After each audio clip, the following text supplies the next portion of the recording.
Good morning student. बेटा कैसे हैं आप सभी?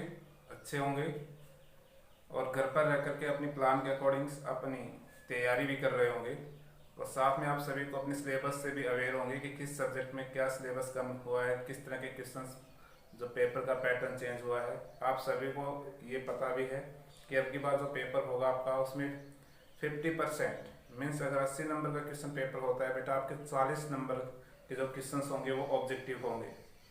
ऑब्जेक्टिव का अर्थ ये नहीं कि भाई आपको ऑप्शनल्स होंगे, उसमें फिल इन द ब्लैंक्स भी हो सकते हैं, ट्रू एंड फॉल्स भी हो सकते हैं बेटा, करेक्ट लिखना भी हो सकता है। इस तरह के काफ़ी तरीके हो सकते हैं जो बेटा वेरी शॉर्ट आंसर क्वेश्चंस पूछे जाते हैं आपसे। तो आप अपने जो बच्चा प्रॉपर लेसन्स की तैयारी कर रहा है, लेसन्स को पढ़ रहा है, समझ रहा है, याद कर रहा है, तो उनके लिए छोटे क्वेश्चंस का आंसर देना आसान होता है। अन्यथा बेटा अगर आप ये सोचें कि हम कम तैयारी में अच्छे नंबर ले सकते हैं ऑब्जेक्टिव क्वेश्चंस पेपर में, तो वो कभी भी पॉसिबल नहीं है। जिस बच्चे को लेसन्स पूरी तरह से क्लियर होता है वही ऑब्जेक्टिव क्वेश्चन पेपर में अच्छे मार्क्स ले सकता है। आज हम अपनी जो social and political life book है उसका 3rd चैप्टर स्टार्ट कर रहे हैं, इलेक्टोरल पॉलिटिक्स, चुनावी राजनीति। काफी बार सुना होगा चुनाव, इलेक्शंस, ये शब्द आपने बहुत बार सुना होगा। वास्तव में इलेक्शंस क्या है, ये प्रोसेस कैसे कंप्लीट होता है भारत में, इसके बारे में आज हम पढ़ेंगे। तो सबसे पहले बेटा अगर हम बात करते हैं इलेक्शंस की बात आते ही जैसे डेमोक्रेटिक गवर्नमेंट हमारे दिमाग में आती है। तो लोकतांत्रिक देशों में वैसे इलेक्शंस होना बहुत जरूरी है, लेकिन इलेक्शंस कहते क्या हैं, किसे कहते हैं? अगर हम बात करते हैं मैकेनिज्म्स, ये बेटा हम बात करते हैं procedures by which people choose their representatives at a regular intervals is called elections. एक ऐसी प्रक्रिया जिसके माध्यम से लोग एक निश्चित समय अंतराल के बाद अपने प्रतिनिधियों को क्या करते हैं, चुनते हैं। उस प्रकार की प्रक्रिया को या उस प्रकार की प्रोसेस को बेटा हम क्या कहते हैं, इलेक्शंस कहते हैं। मीन्स आप देखते हैं कि हमारा देश एक डेमोक्रेटिक कंट्री है। यहाँ आफ्टर एवरी 5 ईयर्स हम बात करते हैं, प्रत्येक 5 वर्ष बाद यहाँ पर हम अपने जो लोग होते हैं वो क्या करते हैं बेटा, अपने रिप्रेजेंटेटिव्स को इलेक्ट करते हैं। तो लोगों को द्वारा जो अपने प्रतिनिधियों को चुनना ही जो प्रोसेस है वो प्रोसेस क्या कहलाता है, इलेक्शंस कहलाता है। इसका एक एग्जांपल लेते हैं आपकी बुक से ही बेटा, वो दिया गया है assembly elections in Haryana. Assembly elections in Haryana की बात करते हैं तो बेटा इसमें अपने जो हरियाणा जो स्टेट है इसमें 1982 में जब इलेक्शंस हुए लेजिस्लेटिव असेंबली के, हमारे हरियाणा की विधानसभा के जब इलेक्शंस हुए 1982 में, उस इलेक्शंस में कांग्रेस पार्टी है बेटा वो विनर पार्टी रही। मीन्स उसको बेटा इस इलेक्शंस में मेजोरिटी मिली। मीन्स हम जानते हैं बेटा हमारे हरियाणा में जो लेजिस्लेटिव असेंबली की जो टोटल 90 सीट है, 90 सीट है, और इसमें जिस भी पार्टी को बेटा 45 से अबव अगर सीट मिलती है तो वो पार्टी क्या कहलाती है, मेजोरिटी सरकार कहलाती है। और उस स्टेट का जो राज्यपाल होता है, गवर्नर होता है, वो उसी पार्टी को क्या करता है, सरकार बनाने के लिए निमंत्रण देता है। तो 1982 में कांग्रेस पार्टी ने बेटा सरकार बनाई और उस समय अपोजिशन में के जो लीडर्स थे बेटा वो थे चौधरी देवीलाल। चौधरी देवीलाल ने एक नई पार्टी का फॉर्मेशन किया जिसका नाम है बेटा लोकदल, और उन्होंने एक नया नारा भी दिया अपोजिशन में रहते हुए बेटा, नया युद्ध। और इस नारे के साथ उन्होंने बेटा जो एक रूलिंग पार्टी जो कांग्रेस है उसकी विभिन्न कमियों को लेकर के जनता के सामने उन्होंने डिफरेंट बेटा क्या किया, मोमेंट्स या पब्लिक मीटिंग की।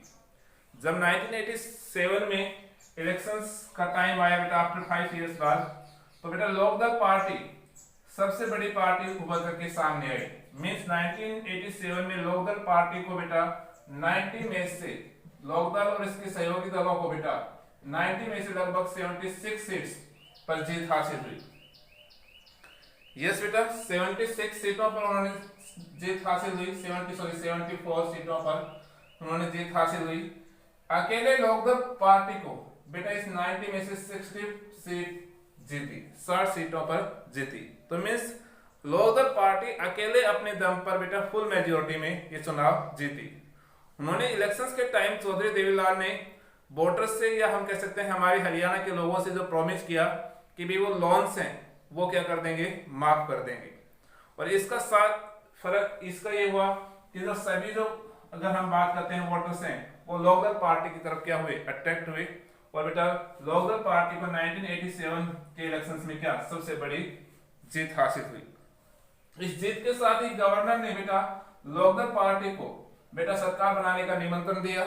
और जो इलेक्टेड जो हम बात करते हैं रिप्रेजेंटेटिव थे, एमएलए थे, उन्होंने अपने लेटर सुना किसको, चौधरी देवीलाल को। और चौधरी देवीलाल बेटा हरियाणा के क्या बने, सीएम बने। लेकिन जब आफ्टर 4 इयर्स चौधरी देवीलाल ने बेटा जो फिक्स टाइम से पहले 1 साल पहले क्या करवाए, इलेक्शंस करवा दिए। 1991 में जब इलेक्शंस हुए तो इस इलेक्शंस में कांग्रेस पार्टी पुनः जीत करके सत्ता में वापस लौटी। तो इस प्रकार से देखते हैं कि बेटा इलेक्शंस किस प्रकार से लोग हैं वो अपने रिप्रेजेंटेटिव्स को चुनते हैं या उनको चेंज कर सकते हैं।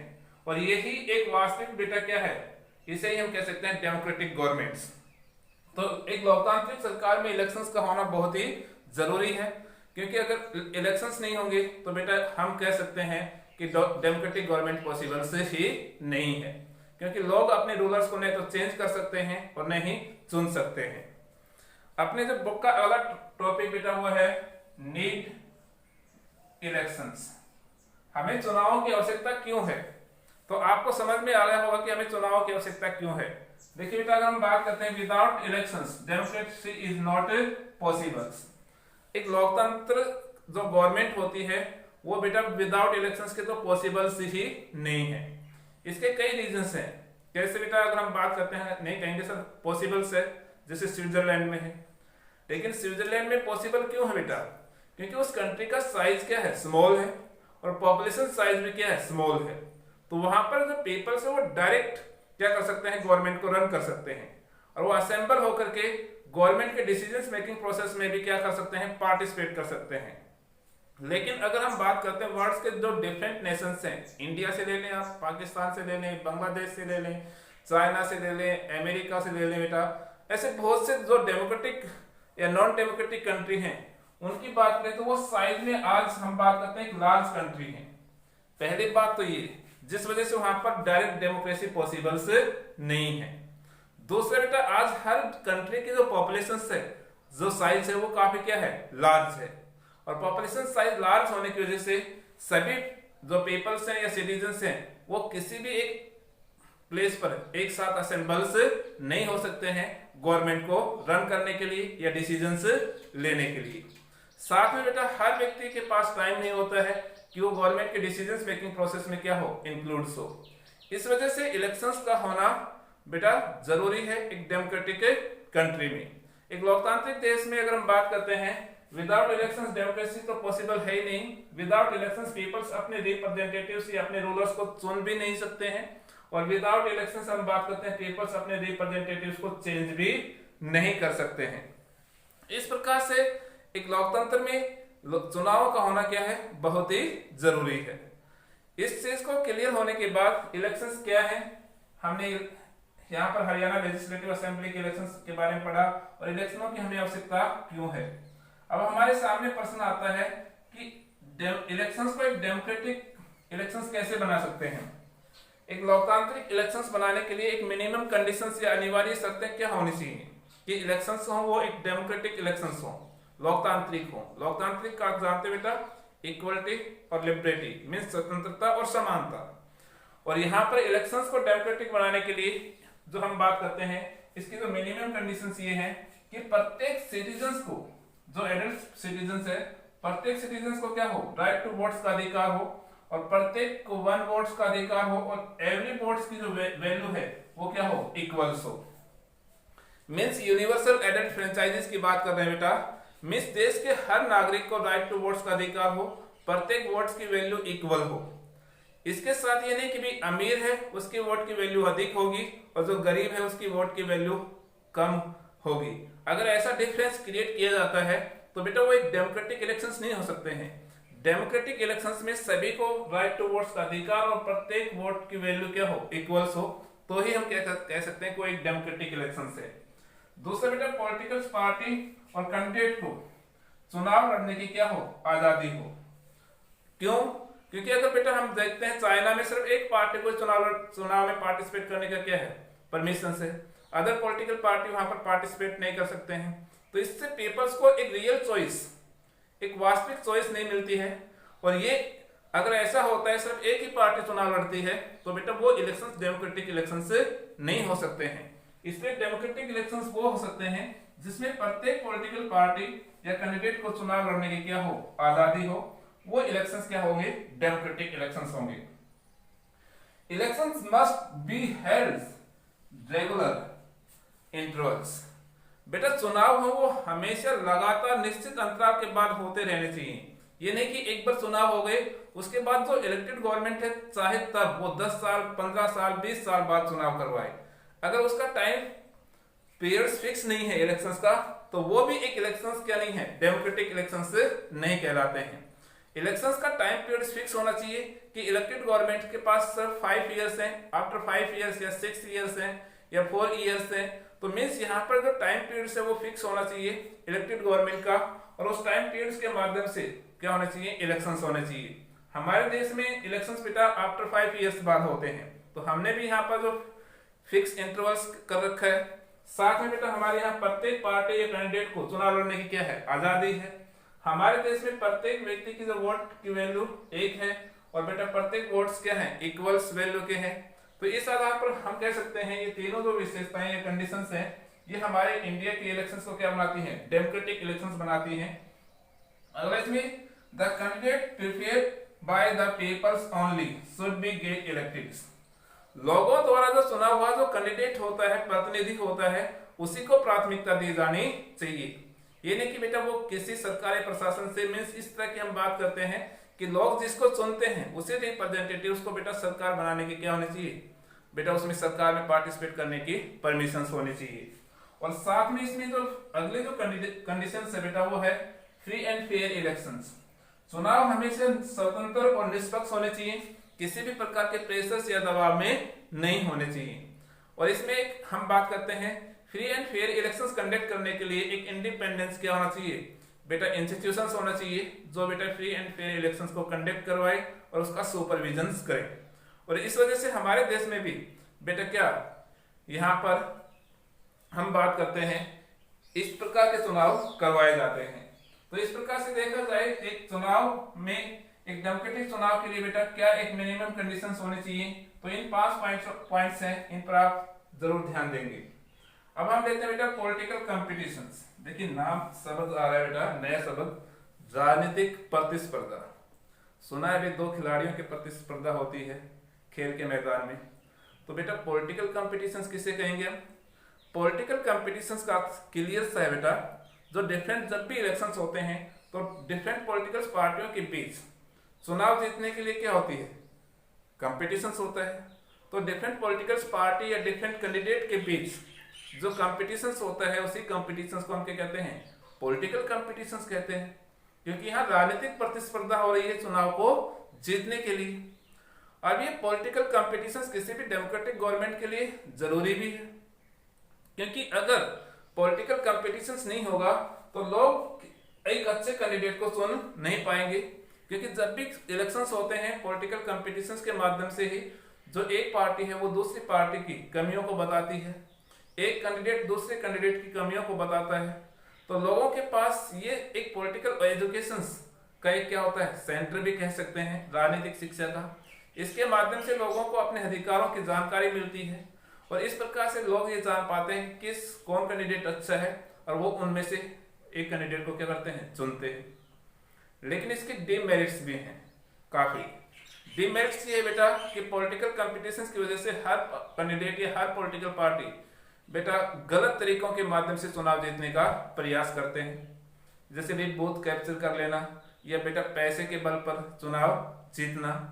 यहाँ तक कि बेटा उनका एक मेन मकसद होता है और इस वजह से देखिए देश की जो प्रॉपर्टी है या हम बात करते हैं इसको काफी क्या होता है, लॉस होता है। और देश में जो गुटबाजी है वो क्या होती है, बढ़ती है, जिससे देश का इकोनॉमिक्स जो डेवलपमेंट है वो क्या हो रहता है, बाधित होता है।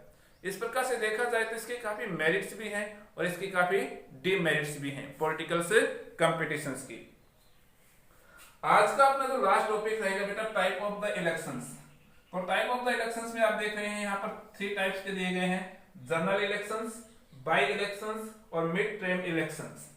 जनरल मीन्स सामान्य इलेक्शंस, मीन्स जब इलेक्शंस बेटा फिक्स टाइम पीरियड्स के बाद होते हैं और कॉन्स्टिट्यूंसी में, तो उसे हम कहते हैं जनरल इलेक्शंस। मीन्स पूरे देश में जैसे सेंट्रल गवर्नमेंट के चुनाव होंगे तो बेटा 5 साल बाद अगर पूरे देश में सभी कॉन्स्टिट्यूंसी में एक फिक्स टाइम बाद क्या हो रहे हैं, चुनाव हो रहे हैं, तो वो इलेक्शंस कहलाएंगे जनरल इलेक्शंस। ये बेटा लेजिस्लेटिव असेंबली की जिसे हम बात करते थे, यहाँ 1982 में इलेक्शंस हुए और उसके बाद 5 साल बाद 1987 में इलेक्शंस हुआ। तो इस प्रकार से जब एक फिक्स टाइम पीरियड्स के बाद ऑल कॉन्स्टिट्यूंसी में बेटा इलेक्शंस कंडक्ट करवाए जाते हैं तो बेटा वो इलेक्शंस कहलाते हैं जनरल इलेक्शंस। लेकिन बेटा बाई इलेक्शंस की बात करते हैं, मींस कभी कभार क्या होता है कि किसी एक वैकेंट सीट को पूरा करने के लिए या उसको भरने के लिए इलेक्शंस करवाए जाते हैं। जैसे कोई कैंडिडेट है वो चुनाव जीत जाता है, लेकिन उसके चुनाव जीतने के कुछ साल बाद या कुछ मंथ बाद उसकी क्या हो जाती है, डेथ हो जाती है, या डेथ नहीं होती है तो वो अपने पद से क्या दे देता है, रिजाइंस दे देता है। तो वो एक वैकेंट सीट होती है और उस वैकेंट सीट को फिल करने के लिए जो इलेक्शंस कंडक्ट करवाए जाते हैं उन इलेक्शंस को बेटा क्या कहा जाता है, बाई इलेक्शंस कहा जाता है। फिर आता है बेटा मिड टर्म इलेक्शंस, मध्य अवधि चुनाव। देखिए नाम से ही है मिड टर्म, मींस समय से पहले। समय से पहले जब चुनाव होते हैं जो फिक्स्ड 5 इयर्स जैसे हमारे यहाँ इंडिया में है, अगर कोई भी कॉन्स्टिट्यूंसी में सॉरी पूरे जो सीट पर जो सभी जितने भी कॉन्स्टिट्यूंसी हैं उन पर बेटा किसी गवर्नमेंट को अगर फुल मेजोरिटी नहीं होती है और वो बेटा वो एक कोलिशन गवर्नमेंट का फॉर्मेशन करती है, लेकिन किसी कारण से एक पार्टी उससे अपना समर्थन वापस ले लेती है तो वो उस पार्टी क्या किस में जाती है, बहुमत में नहीं रहती है। और उस समय क्या हो सकता है कि 2 या 3 साल बाद ही दोबारा क्या होते हैं, पूरी जो कॉन्स्टिट्यूंसी से चुनाव होते हैं। और इस तरह के जो चुनाव जब फिक्स इंटरवल से पहले होते हैं और कॉन्स्टिट्यूंसी के, तो उन इलेक्शंस को कहा जाता है मिड टर्म इलेक्शंस। यस बेटा, जैसे राजस्थान में अभी चल रहा है सरकार को लेकर के उथल पुथल, अगर यहाँ पर बेटा कांग्रेस पार्टी को फुल मेजोरिटी नहीं मिलती है और अन्य पार्टियां भी बेटा फुल मेजोरिटी के साथ सरकार नहीं बना पाते हैं, तो बेटा यहाँ पर क्या हो सकते हैं, मध्य अवधि चुनाव हो सकते हैं, यहाँ पर राष्ट्रपति शासन लग सकता है। इसलिए बेटा चुनाव कई प्रकार के हो सकते हैं, general elections, by elections and mid term elections. तो आप आज इतना ही रखेंगे इस चैप्टर को, कल हम इस चैप्टर के अगले जो नेक्स्ट लेक्चर होगा उसमें कंप्लीट भी करेंगे बेटा। धन्यवाद। और इनको ध्यान से अपने नोटबुक से या बुक से पढ़ें भी और फिर नोटबुक में साफ और सुंदर लिखें।